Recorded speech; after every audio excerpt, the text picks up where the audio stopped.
काव्या शहर में पली, आत्मनिर्भर पढ़ी लिखी और आधुनिक सोच वाली लड़की थी। उसकी शादी गांव के प्रतिष्ठित शर्मा परिवार में पूरी धूमधाम से हुई। घर की मुखिया कमला देवी थी। सख्त स्वभाव और परंपराओं में विश्वास रखने वाली। शादी के बाद बहू जब पहली बार घर आई, सबकी निगाहें उसी पर टिकी थी। ननद राधा और पड़ोस की औरतें दरवाजे पर खड़ी बातें कर रही थी।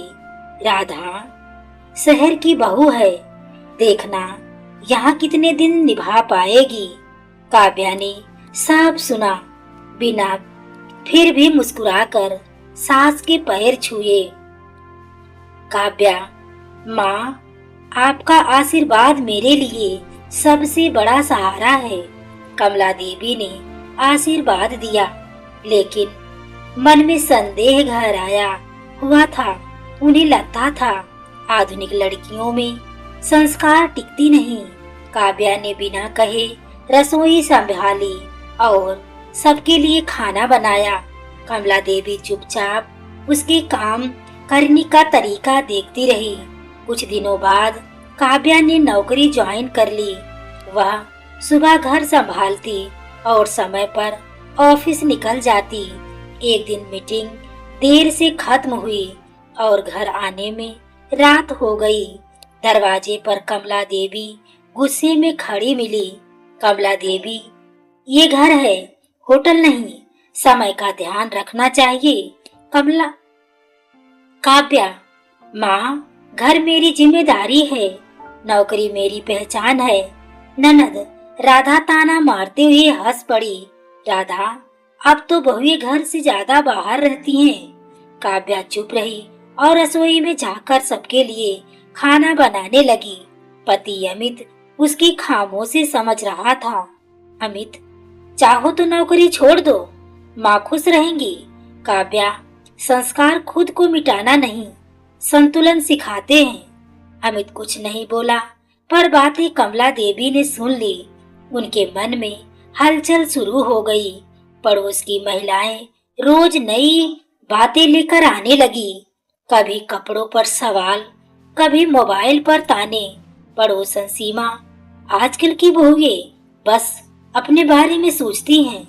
शाम को काव्या सास के पास बैठी और चाय दी। काव्या, माँ, लोग बदलते रहते हैं, पर घर बचाना जरूरी होता है। उसी समय ससुर रमेश बाबू बोले। रमेश बाबू, संस्कार आवाज से नहीं, व्यवहार से पहचाने जाते हैं।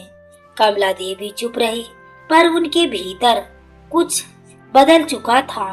एक रात अचानक कमला देवी की तबीयत बिगड़ गई।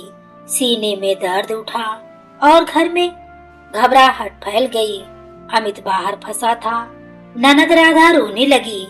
कमला देवी कमजोर आवाज में, बहू, मुझे डर लग रहा है। काव्या ने बिना देर किए एम्बुलेंस बुलाई और डॉक्टर से बात की। पूरी रात अस्पताल में बैठकर सास का हाथ थामे रही। काव्या, मामा यही हूँ, आपको कुछ नहीं होगा। कमला देवी की आंखों से आंसू बह निकले। उन्हें पहली बार अपनी सोच पर शर्म महसूस हुई।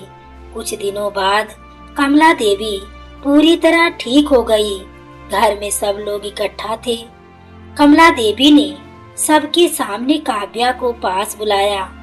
कमला देवी, मैं गलत थी। आधुनिकता संस्कारों की दुश्मन नहीं होती। उन्होंने काव्या को गले लगा लिया। राधा की आंखें भी नम हो गई। राधा, भाभी, हमें माफ कर दीजिए। काव्या, घर तभी चलता है जब सब एक दूसरे को समझे। कमला देवी ने गर्व से कहा। कमला, मेरी बहू आधुनिक है, लेकिन उसके संस्कार सबसे अनमोल हैं। घर में अपनापन और शांति लौट आई। इस कहानी का अंतिम संदेश यही है, संस्कार समय के साथ नहीं बदलते, बस उन्हें निभाने का तरीका बदल जाता है।